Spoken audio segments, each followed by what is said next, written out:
क्या आप भी बीकॉम या बीबीए फोर्थ सेम में हो और कंफ्यूज हो कि कौन सा सब्जेक्ट सबसे इजी है, कौन सा सब्जेक्ट सबसे टफ है? एक्चुअल में सब्जेक्ट क्या क्या है और क्या कोई हमारा ऐसा सब्जेक्ट है जो बीकॉम का बीबीए के साथ और बीबीए का बीकॉम के साथ सिमिलर है या नहीं है? तो दोस्तों, आप ना बिल्कुल सही वीडियो पे आए हो। इस वीडियो के अंदर ना आपको एक पूरी क्लैरिटी, एक पूरा रोड मैप दिया जाएगा कि क्या आपके सब्जेक्ट्स हैं, कोई सब्जेक्ट बीकॉम से सिमिलर या बीबीए का सिमिलर तो नहीं है, सिलेबस क्या क्या रहेगा, एग्जाम के लिए इंपॉर्टेंट टॉपिक्स मैं आपको बताऊंगी कि वो आने वाली वीडियोस में मैं आपको कैसे प्रोवाइड करूंगी। सारा कुछ इस एक वीडियो के अंदर आपको बताया जाएगा कि क्या क्या पढ़ना सबसे ज्यादा इंपॉर्टेंट हो सकता है। तो वीडियो एंड तक जरूर देखिएगा और वीडियो को अपने दोस्तों के साथ शेयर जरूर कर दीजिएगा। इस वीडियो को करते हैं स्टार्ट। मैं आपकी होस्ट और दोस्त पल्लवी। सबसे पहले देखते हैं कि दोस्तों, आप लोग अगर हमसे कांटेक्ट करना चाहते हैं या आप लोगों को किसी भी तरह से कोई भी वीडियो या कोई भी डाउट है तो आप लोग हमें हमारे इंस्टाग्राम पेज पे मैसेजेस कर सकते हैं। हमारी इंस्टा आईडी आपको हमारी स्क्रीन पे दिख रही है। बेसिकली इस वीडियो के अंदर हम बीकॉम और बीबीए के रिलेटेड बात करेंगे। सबसे पहले देखते हैं बीकॉम फोर्थ सेम के रिलेटेड कि बीकॉम फोर्थ सेम में क्या क्या हमें पढ़ना है, क्या क्या कंसेप्ट्स हैं जो हमें समझने हैं, क्या सब्जेक्ट्स जो है वो प्रैक्टिकल हैं जिसकी हमें अभी से प्रिपरेशन स्टार्ट कर देनी चाहिए, किन सब्जेक्ट्स को हमें लास्ट मोमेंट पे भी पढ़ेंगे तो चल जाएगा। बीकॉम फोर्थ सेम का सबसे पहला सब्जेक्ट है that is a cost management. Cost management दोस्तों ये एक प्रैक्टिकल सब्जेक्ट है। बहुत से बच्चे हैं लास्ट मोमेंट पे इसकी थ्योरी करने के लिए मुझसे पूछते हैं कि क्या अकेली थ्योरी कर लें पास हो जाएंगे। तो मैं अभी से अभी हमारा सेमेस्टर स्टार्ट हो रहा है तो स्टार्टिंग ऑफ द सेमेस्टर में आपको ये कहना चाहूंगी कि अगर आप प्रैक्टिकल कर पाएं, क्योंकि प्रैक्टिकल आपकी परसेंटेज, ओवरऑल परसेंटेज को इम्प्रूव करने में एक रामबाण का कह सकते हैं काम करता है। जो परसेंटेज आपको प्रैक्टिकल दिला सकती है ना, वो आपको थ्योरी सब्जेक्ट नहीं दिला सकता। ठीक है दोस्तों, वीडियो के स्टार्टिंग से मैं आपको बता देना चाहती हूँ कि ये वीडियो बेसिकली जो सिलेबस आपको मैं दिखाने वाली हूँ या सब्जेक्ट दिखाने वाली हूँ ये पंजाब यूनिवर्सिटी के बेसिस पे रहेंगे।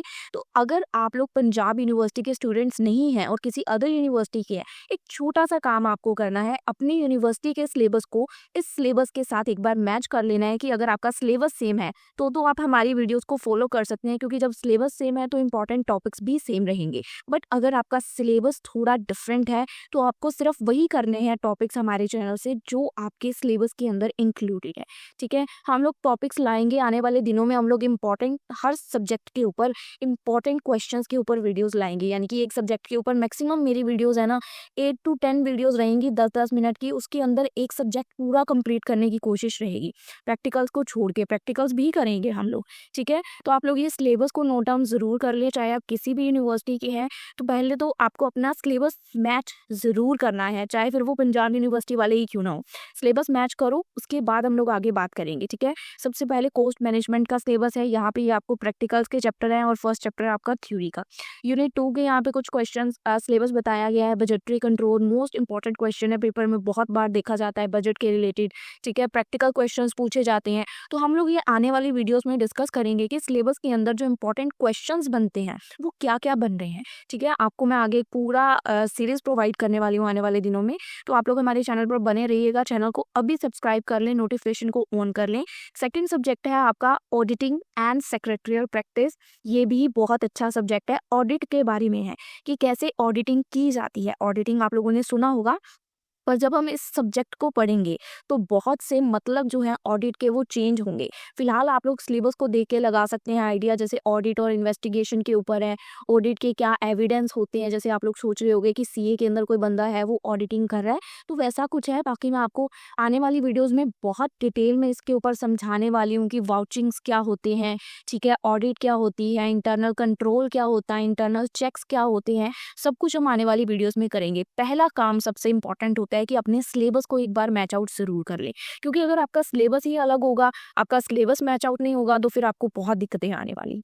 ठीक है दोस्तों, बहुत से बच्चे ना गलतियां कर जाती हैं, मोस्टली उसी वजह से उनकी परसेंटेज पे असर डलता है। मोस्टली बच्चे प्रैक्टिकल क्वेश्चंस को अवॉइड कर देते हैं। जैसे कि अब ये सब्जेक्ट है हमारा, थर्ड सब्जेक्ट है क्वांटिटेटिव टेक्निक्स। अब इस सब्जेक्ट के अंदर बच्चे मुझे कई बार पूछते हैं कि मैम क्या हम लोग सिर्फ थ्योरी कर लें। तो मैं उनको बार बार बोलती हूँ कि जैसे कोई क्वांट्स का सब्जेक्ट आ जाता है, चाहे वो क्वालिटेटिव है या क्वान्टिटेटिव है, आपको ऐसे बहुत से सब्जेक्ट हैं बीकॉम के अंदर, एक क्वालिटेटिव है, क्वान्टिटेटिव है। ठीक है, जिनके अंदर सिर्फ प्रैक्टिकल ही मैटर करते हैं, वहाँ थ्योरी की पॉसिबिलिटी ना के बराबर होती है। तो आप लोग इग्नोर कर देते हो स्टार्टिंग में, सोचते हो कि यार लास्ट मिनट पे हम लोग को हो सकता है इसके हम लोग लास्ट मिनट पे जाके थ्योरी जो है उसको कर लेंगे, पासिंग मार्क्स आ जाएंगे, पर कुछ सब्जेक्ट्स में वो पॉसिबिलिटी अवेलेबल नहीं होती है। ठीक है, तो इसी वजह से अब इसके क्या इंपॉर्टेंट चैप्टर्स है मैं आपको यहीं से थोड़ा बहुत आइडिया दे देती हूँ। इसका जो हमारा चैप्टर है प्रोबेबिलिटी वाला चैप्टर काफ़ी इंपॉर्टेंट है, पर हम लोग इसको नहीं करते हैं क्योंकि ये बहुत ज़्यादा डेप्थ में है, मतलब डेप्थ में जाके आपको करना पड़ता है। इसके बदले में हम लोग जो चैप्टर करते हैं हम लोग लीनियर प्रोग्रामिंग वाला। ठीक है, एलपीबी चैप्टर एक था इसका, या पता नहीं अब सिलेबस में है आई थिंक, तो उसको हम लोग करते थे, जिसकी वजह से हमारा एक ऑलमोस्ट 15 या 20 मार्क्स का प्रैक्टिकल का क्वेश्चन आराम से निकल जाता था, और एक हमारा थ्योरी का अटेम्प्ट हो जाता था, जो स्टार्टिंग में थ्योरी हमें दी गई है, कोई ना कोई थ्योरम पूछ लेते थे तो पेपर में वो आ जाती थी। ठीक है, बाकी हम लोग इसकी वीडियोस जब लाएंगे तो मैं आपको इसके ऊपर डिटेल में बताऊंगी क्या क्या हम टॉपिक्स कर रहे हैं, किस सिलेबस से रिलेटेड है, तो आप लोग फिर आने वाली वीडियोज में उसको ज़रूर देखिएगा। ठीक है, इसके अंदर भी आप लोगों को देखिए प्रैक्टिकल क्वेश्चन होंगे, कार्ल पर्सन के हो गए, कोरिलेशन के हो गए, रिग्रेशन के हो गए, ये सारे पेपर में प्रैक्टिकल क्वेश्चन इंपॉर्टेंट है कोरिलेशन के। ठीक है, तो आप लोगों को ये प्रैक्टिकल क्वेश्चंस अभी से करने शुरू कर देने हैं।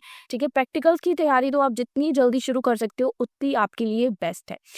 नेक्स्ट सब्जेक्ट क्या है, financial market and services, finance की मार्केटिंग, फाइनेंस मार्केट और क्या क्या फाइनेंस की सर्विसेज है, तो ये हम कंसेप्ट पूरा डिटेल में पढ़ेंगे। क्या इक्विटी मार्केट होती है, क्या कैपिटल मार्केट होती है, क्या प्राइमरी मार्केट है। तो आप लोग एक बार अपने सिलेबस का स्क्रीनशॉट जरूर लें, मैं आपकी स्क्रीन पे आपको पूरा प्रॉपर सिलेबस दिखा रही हूँ, यूनिट 2 का सिलेबस भी है। ठीक है, इसके ना आपको एग्जाम के पैटर्न को समझना बहुत ज़रूरी हो जाता है। जब हम लोग ऐसा कोई सिलेबस देखते हैं ना, तो स्टार्टिंग ऑफ द जब हम प्रिपरेशन कर रहे हैं तो हमें पहले समझना होगा कि क्या सिलेबस है, क्या एग्जाम का पैटर्न है, क्योंकि जब हमें पैटर्न पता होगा तो हम उसी हिसाब से अपनी तैयारी कर पाएंगे। नेक्स्ट जो हमारा सब्जेक्ट है वो है एडवांस अकाउंटिंग। ये सब्जेक्ट बहुत इंपॉर्टेंट है, कह सकते हैं प्रैक्टिकल और थ्योरी इक्वल 50-50% चांसेस है दोनों आते हैं, पर जो आपको थ्योरी परसेंटेज नहीं दिला पाएगी अगेन वो आपको प्रैक्टिकल दिला देंगे। तो प्रैक्टिकल जो चैप्टर्स के एटलीस्ट मैंने करवा रखे हैं उनके तो आप लोग कर सकते हो ना, बाकी अदर्स यूट्यूब चैनल्स भी हैं, मैं ये नहीं कहती कि मेरे चैनल से ही करो, अगर आपको किसी और के चैनल से समझ आता है देन कोई बात नहीं, बट प्रैक्टिकल्स करो। ठीक है, तो प्रैक्टिकल करने से बहुत सी बातें सॉल्व, बहुत सी परसेंटेज यार आपकी सुधर जाएगी, ओवरऑल परसेंटेज पे बहुत अच्छा असर आएगा।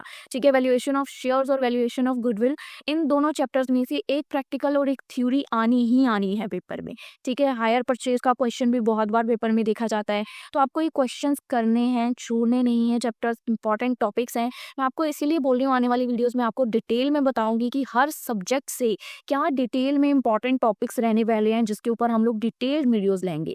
तो ये कुछ सब्जेक्ट थे जो बीकॉम 4th सेम के थे, जैसे कि एडवांस अकाउंटिंग हो गया, फाइनेंशियल मार्केट हो गया, क्वांटिटेटिव हमने देखा। ठीक है, उसके बाद हमने देखा ऑडिटिंग, और फर्स्ट वन था कॉस्ट मैनेजमेंट। ये कुछ 5 सब्जेक्ट हैं। इसके अलावा आपका इंग्लिश का सब्जेक्ट होगा आई थिंक एक एड ऑन, जो आप लोगों का खुद से ही करना है, इंग्लिश सब्जेक्ट के ऊपर हमारी वीडियोस नहीं आती है। अब बात करते हैं भाई बीबीए के अंदर क्या क्या सब्जेक्ट्स हैं। बीबीए 4th सेम के अंदर भाई क्या सब्जेक्ट्स हैं, क्या हमें पढ़ना चाहिए, क्या सिलेबस है, कितना है, कौन सा सब्जेक्ट इजी है, कौन सा टफ है, किस सब्जेक्ट की वजह से मैक्सिमम स्टूडेंट्स को फेल होना पड़ता है, सब कुछ रियलिटी चेक इस वीडियो के अंदर आपको यहाँ पे मिलने वाला है। Starting of the BBA 4th same बता रही हूँ कि अगर कोई बीबीए का बच्चा ये वीडियो देख रहा है तो सबसे पहला काम आपको क्या करना है, अपनी यूनिवर्सिटी की वेबसाइट पे जाइए, वहाँ पे जाके आप लोग अपने पहले तो सब्जेक्ट्स को अनालाइज करिए, क्या आपकी यूनिवर्सिटी के अकॉर्डिंग आपकी यही सब्जेक्ट्स हैं। अगर कोई सब्जेक्ट इधर उधर है तो आप लोगों को हमारे चैनल पे सब्जेक्ट का नेम सर्च करना होगा। ठीक है, सब्जेक्ट का अपना अपना देख लीजिए क्या क्या आपके सब्जेक्ट्स हैं। ये मैंने बेसिकली पंजाब यूनिवर्सिटी की वेबसाइट से लिया है, तो अगर आप किसी अदर यूनिवर्सिटी के स्टूडेंट्स हैं तो आप लोग एक बार ज़रूर अपने सब्जेक्ट और सिलेबस को अनालाइज कर लें। इन वीडियोज़ को अपलोड करने का यही मोटो है कि आप लोग अपने सब्जेक्ट और सिलेबस को अनालाइज करें, ताकि एग्जाम्स के पास जाके आपको ये प्रॉब्लम ना आए। ठीक है, जैसे ही आपके पास आपके सब्जेक्ट और सिलेबस आएंगे तो आप लोग इनको अनालाइज कर सकते हैं। चलिए, ये तो कुछ हो गए सब्जेक्ट्स की क्या क्या सब्जेक्ट है। पहला सब्जेक्ट है cost analysis and decision making, second investment planning और उसकी मैनेजमेंट, कंज्यूमर बिहेवियर सब्जेक्ट है, बिजनेस एनवायरनमेंट, प्रोजेक्ट मैनेजमेंट, और इंग्लिश का सब्जेक्ट है। इंग्लिश बेसिकली बीकॉम और बीबीए की भी ऑलमोस्ट सेम ही होगी मेरे हिसाब से, तो आप लोग ये देख लीजिएगा। इंग्लिश के ऊपर हमारी वीडियोस नहीं आएंगी, मेन हम लोग 5 सब्जेक्ट्स के ऊपर आपको पूरी डिटेल्ड वीडियोस देने वाले हैं, क्या इंपॉर्टेंट कंसेप्ट है, एवरीथिंग। चलिए बात करते हैं सिलेबस की। सबसे पहले देखते हैं cost analysis and decision making जो सब्जेक्ट है हमारा, इसके यूनिट 1 का सिलेबस, इसके अंदर हम लोग कोस्ट को अनालिज करेंगे कि क्या कोस्ट को अनालिज करके फिर उसके ऊपर डिसीजन लिया जाएगा। कोस्ट को अनालिज करके डिसीजन लिया जाएगा। बेसिकली ये प्रैक्टिकल सब्जेक्ट लग रहा है मुझे एक, फिर भी हम इसको आने वाली वीडियोस में मैं आपको पूरा प्रॉपर बताऊंगी। ये देखिए यहाँ पे कोस्ट शीट को प्रिपेयर कर रहे हैं, रिकंसिलिएशन कर रहे हैं, तो आई थिंक ये प्रैक्टिकल सब्जेक्ट रहेगा आपका। मैं फर्स्ट टाइम बीबीए के ऊपर वीडियोस ला रही हूँ, इससे पहले मैंने कभी बीबीए के ऊपर वीडियोस नहीं लाई हैं। तो मैं पूरा आगे सिलेबस, अभी मैंने सिर्फ सिलेबस इसका निकाला है, इसके बाद हम लोग प्रॉपर एक एक सब्जेक्ट को अनालिज करने वाले हैं। उसके बाद आपके लिए जो जो इंपॉर्टेंट टॉपिक्स बनते हैं, स्पेसिफिक वीडियो उसके बाहर ही लिखा होगा कि ये बीबीए की वीडियो है या बीकॉम की है या बीकॉम और बीबीए की कंबाइन है, तो आपको वीडियोस के बाहर से ही पता चल जाएगा कि वीडियो के अंदर आपको क्या मिलने वाला है। ठीक है, तो वीडियोस को जरूर आपने देखना है, आने वाली वीडियोस को। यहाँ पे कंसेप्ट कोस्ट एनालिसिस है, प्रैक्टिकल का क्वेश्चन बनता है, जॉब कोस्टिंग, बैच कोस्टिंग, ये सारे प्रैक्टिकल के कंसेप्ट हैं। ठीक है, आफ्टर दैट यूनिट 2 बजटिंग का कंसेप्ट है। ये सारे टॉपिक्स हमने बीकॉम में किए हुए हैं। ठीक है, बीकॉम के अंदर भी ऐसा एक सब्जेक्ट है कोस्ट का, जिसके अंदर हमने पूरा जॉब कोस्टिंग, बैच कोस्टिंग किया हुआ है, ये कोस्ट वाले क्वेश्चंस किए हुए हैं। तो ये बीबीए में भी है, बस बीकॉम में 4th सेम में नहीं है, इस वजह से आपका ये बीकॉम और बीबीए का कॉमन सब्जेक्ट नहीं बन पाया। ठीक है, तो ये सारे टॉपिक्स हैं, आप लोग इनको एक बार स्क्रीनशॉट लें और अपनी यूनिवर्सिटी की वेबसाइट पे जाके अपना सिलेबस मैच कर लें। सेकंड सब्जेक्ट आपका है investment planning and management. Investment जो हमने करनी है फ्यूचर में, उसके ऊपर हमने कुछ प्लानिंग करनी है कि क्या क्या इन्वेस्टमेंट्स करेंगे, उन इन्वेस्टमेंट्स को हम कैसे मैनेज करेंगे। तो पूरा ओवरव्यू होगा, क्या उसका मीनिंग है, क्या नेचर है, पूरा हम लोग इसमें समझेंगे कि इन्वेस्टमेंट क्या होती है और जुआ क्या होता है, गैम्बलिंग क्या होती है। ठीक है, जो हम सट्टा लगाते हैं, एक होता है सोच समझ के इन्वेस्टमेंट करना और एक होता है आंखें बंद करके कहीं भी पैसे लगा देना और वो पैसे डूब जाते हैं। तो ये सारी चीज़ें इस सब्जेक्ट के अंदर हम समझेंगे कि कैसे इन्वेस्टमेंट करनी है, अपने पैसों को कैसे सेफ वे में ले जाके सेफ इन्वेस्टमेंट्स करनी है, ताकि उससे हमें अच्छी एक रिस्क फ्री सेक्टर में रह के अच्छी रिटर्न्स हमें रिसीव हो सके। रिस्क और रिटर्न को कैसे एनालाइज करना है, सब कुछ इस सब्जेक्ट के अंदर मैं आपको समझाने वाली हूँ। ठीक है, आफ्टर दैट नेक्स्ट सब्जेक्ट क्या है, कंज्यूमर बिहेवियर। अगर कोई कस्टमर कोई भी चीज़ को बाय कर रहा है तो उस कस्टमर का क्या बिहेवियर है, कंज्यूमर का क्या बिहेवियर है, ये हमें इस सब्जेक्ट के अंदर समझने को मिलेगा। मैं हर बार आपको एक ही बात कहती हूँ कि हर किताब ना एक कहानी बयां करेगी। जैसे ऊपर हमने अभी इन्वेस्टमेंट के बारे में समझा, तो फ्यूचर में आपके वो काम आएगी कि कैसे इन्वेस्टमेंट्स करनी है। वैसे ही कंज्यूमर बिहेवियर, अब हर कोई बच्चा तो फ्यूचर में इन्वेस्टमेंट नहीं करेगा, कुछ होंगे जो दुकानदारी करेंगे, तो उनको कस्टमर का बिहेवियर समझना बहुत ज़रूरी है। हर किताब हमें फ्यूचर का एक लेसन सिखाएगी, हमें कुछ ना कुछ बताएगी जो हमारे फ्यूचर में काम आएगा। तो अब आपके ऊपर है, आपको अपनी लाइफ में इन चीज़ों को कैसे इंप्लीमेंट करना है, क्योंकि किताबें सिर्फ रटने के लिए नहीं है या एग्जाम्स देने के लिए नहीं है, इनको आपको अपनी लाइफ में इम्प्लीमेंट भी करना है। ठीक है, कंज्यूमर का क्या बिहेवियर है, कस्टमर की क्या कब ज़रूरतें होती हैं, कब कस्टमर कौन सी चीज़ की डिमांड करता है, जैसे हम वेदर के अकॉर्डिंग देखते हैं, ऐसे ही बहुत सारी चीज़ें होती हैं। हम देखते हैं कि कस्टमर की क्या पर्सनैलिटी है, क्या उसका जो है परसेप्शन है, क्या उसका नज़रिया है किसी चीज़ को लेके, क्या वो महंगी चीज़ को अफोर्ड कर सकता है, क्या उसका लाइफस्टाइल है। सारी चीज़ें इस सब्जेक्ट के अंदर हम लोग बेसिक पढ़ने वाले हैं। ठीक है, कस्टमर कैसे डिसाइड करता है कि मुझे अब ये चीज़ खरीदनी है, क्या प्रॉब्लम्स आती हैं उसको ये डिसीजन लेते वक्त, उनको सॉल्व करना, सब कुछ कस्टमर से रिलेटेड एवरीथिंग जो ये सिलेबस में लिखा हुआ है ना, सब कुछ हम लोग पढ़ने वाले हैं। इसमें से पहले तो हम छांटेंगे क्या क्या टॉपिक्स बहुत ज़्यादा इंपॉर्टेंट है और एग्जाम में पूछे जाते हैं, पहले हम उनके ऊपर अपना कॉन्सेंट्रेशन रखेंगे। आफ्टर दैट आप लोग इसको एक बुक के सिलेबस के अकॉर्डिंग अनालाइज कर सकते हो कि हमने ये पढ़ा तो बुक ने हमें क्या क्या बताया। ठीक है, नेक्स्ट सब्जेक्ट है बिजनेस का इन्वायरमेंट। बिजनेस में क्या इन्वायरमेंट है, कैसा इन्वायरमेंट है बिजनेस का।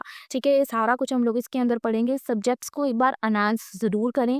ठीक है, इकोनॉमिक इन्वायरमेंट क्या है, इंडस्ट्री की क्या पॉलिसीज़ है, इकोनॉमिक रिफॉर्म्स क्या है, मॉनेटरी पॉलिसी क्या है। ठीक है, नीति आयोग, सब कुछ हम लोग इस वीडियो के अंदर पढ़ेंगे। ये भी कह सकते हैं एक तरह से करंट अफेयर्स में भी इसको आप लोग लेके चल सकते हो, या इसको आप ऐसे इन्वायरमेंट एज अ समझ सकते हो कि मार्केट का क्या इन्वायरमेंट है, बिजनेस में क्या इन्वायरमेंट चल रहा है। ये आपको समझने में बहुत हेल्प करेगा कि क्या आपके राइट्स हैं, क्या कंपटीशन लॉज हैं, कानून क्या हैं। ठीक है, तो आपको ये चीज़ें सारी समझनी होंगी आने वाली वीडियोस में जो मैं आपको डिटेल में करवाऊंगी। फिलहाल यूनिट 1 और यूनिट 2 का सिलेबस आपकी स्क्रीन पे है, इसको आप लोग नोट डाउन करें। नेक्स्ट है हमारा सब्जेक्ट क्या है, प्रोजेक्ट मैनेजमेंट। प्रोजेक्ट को मैनेज करना, प्रोजेक्ट को मैनेज करना, प्रोजेक्ट मैनेजमेंट क्या होती है, बेसिक उसकी इंट्रोडक्शन, क्या कंसेप्ट है, क्या उसके कैरेक्टरिस्टिक्स हैं, सब कुछ। एक प्रोजेक्ट का जो लाइफ साइकिल होता है स्टार्टिंग से लेके एंड तक, कितने उसके अंदर फेजेस होते हैं। जैसे अगर कोई प्रोडक्ट ही है, हम जैसे प्रोजेक्ट को प्रोडक्ट से रिलेट करते हैं, कोई प्रोडक्ट है, पहले वो रॉ मटेरियल आता है, फिर वो उसके आगे उसको बनाने के लिए हम लोग बेचते हैं, जब तक वो फाइनल प्रोडक्ट में नहीं कन्वर्ट हो जाता तब तक उसके अंदर कितने फेजेस होते हैं, है ना। प्रोडक्ट का एक लाइफ साइकिल होता है, वैसे ही प्रोजेक्ट का भी एक लाइफ साइकिल होता है, ठीक है। तो हम लोग इसको आने वाली वीडियोस में आपको समझाएंगे सारा। पर किसी भी वीडियो के ऊपर जाने से पहले ना अपनी अपनी यूनिवर्सिटी के प्रीवियस ईयर क्वेश्चन पेपर्स को एक बार एग्जाम के पैटर्न को ज़रूर देख लिए कि आपकी यूनिवर्सिटी की एग्ज़ाम का क्या पैटर्न आता है। जैसे पंजाब यूनिवर्सिटी वालों का जो एग्ज़ाम का पैटर्न होता है वो बेसिकली होता है कुछ short questions, after that section B में लॉन्ग, सेक्शन सी में फिर से लॉन्ग, ठीक है, जिसमें से हमें कुछ क्वेश्चन अटेम्प्ट करने होते हैं। बट कुछ यूनिवर्सिटीज़ का एग्ज़ाम का पैटर्न थोड़ा डिफरेंट भी हो सकता है। तो ये ना मैंने आपको कुछ अभी जो सब्जेक्ट्स बताई है, बीकॉम और बीबीए दोनों के क्या क्या सब्जेक्ट हैं, क्या क्या सिलेबस है, ये सब हमने आपको भी बता दिया। पर कुछ गलतियां जो आप सब लोगों को, चाहे आप बीकॉम के स्टूडेंट हैं चाहे आप बीबीए के स्टूडेंट हैं, आपको अवॉइड करनी है। सबसे पहला काम, आपको न्यूमेरिकल प्रैक्टिकल सब्जेक्ट को स्किप नहीं करना है। लास्ट मोमेंट पे आप लोगों से मुझे ये नहीं चाहिए कि दीदी भाई हम लोग सिर्फ थ्योरी करके क्या जा सकते हैं। मैं मानती हूँ हो सकता है आप लोग अपनी लाइफ में बिजी हैं, बट प्रैक्टिकल्स को थोड़ा थोड़ा दिन का 1 घंटा भी देना अभी से शुरू करना चाहिए आपको, जो मेरी सजेशन है, ठीक है। सिलेबस अच्छे से मैच करना, क्वेश्चन पेपर्स को एक बार एनालाइज कर लेना कि क्वेश्चन पेपर का पैटर्न क्या है, और सिर्फ रट्टा मार के नहीं जाना है। हर बुक में आपको एक कहानी मिलेगी, कुछ ना कुछ जो फ्यूचर में आप इम्प्लीमेंट कर सकते हो, कैसे आपको इन्वेस्टमेंट करनी है, या क्या कस्टमर का आने वाले टाइम में बिहेवियर रहेगा, या कोई भी सब्जेक्ट है, बिजनेस इन्वायरमेंट है या इकोनॉमिक्स है या अकाउंटिंग है, कुछ भी है, वो फ्यूचर में आपकी हेल्प ही करेगा। हर सब्जेक्ट को अगर आप समझ के चलोगे कि हाँ ये फ्यूचर में मेरे काम आने वाला है ना, तो वो सब्जेक्ट आपको अच्छे से समझ आएगा। बाकी टोटली आपके ऊपर है कि आपको क्या समझना है, कितना करना है। सिर्फ थ्योरी का खेल नहीं होता है अच्छी परसेंटेज लाना। यही आप गलती कर देते हो जब आप सिर्फ ये सोचते हो कि यार लास्ट मोमेंट पे थ्योरी करके चला जाता हूँ, ठीक है। तो वो चीज़ ध्यान में रखें, क्योंकि मोस्टली बच्चे तभी सप्ली लेके आते हैं जब वो सोचते हैं कि प्रैक्टिकल सब्जेक्ट है और मैं थ्योरी करके चला जाता हूँ, और वहीं पे उनकी सप्ली आने के चांसेस बढ़ जाते हैं, क्योंकि थ्योरी आपको वो मार्क्स दिला ही नहीं सकती, ठीक है। बाकी आपके ऊपर है, हम पासिंग मार्क्स लाने हैं, आपने उसका रियल गेम है, ठीक है। बाकी थोड़ा अच्छे तरीके से स्टडी करें। अगर आप भी दोस्तों बीकॉम या बीबीए के स्टूडेंट्स हो तो कमेंट में अपना कोर्स ज़रूर लिखें और हमें बताएं कि आपको हमारी ये वीडियो कैसी लगी, और आने वाले वीडियोस में हमारे चैनल पर ज़रूर बने रहिएगा, आपके लिए बहुत मददगार होगी। और वीडियो को अपने दोस्तों के साथ शेयर ज़्यादा से ज़्यादा ज़रूर करें। चलिए मिलेंगे हम लोग आपसे अपनी अगली वीडियो में, तब तक के लिए स्टे ट्यून, गुड बाय।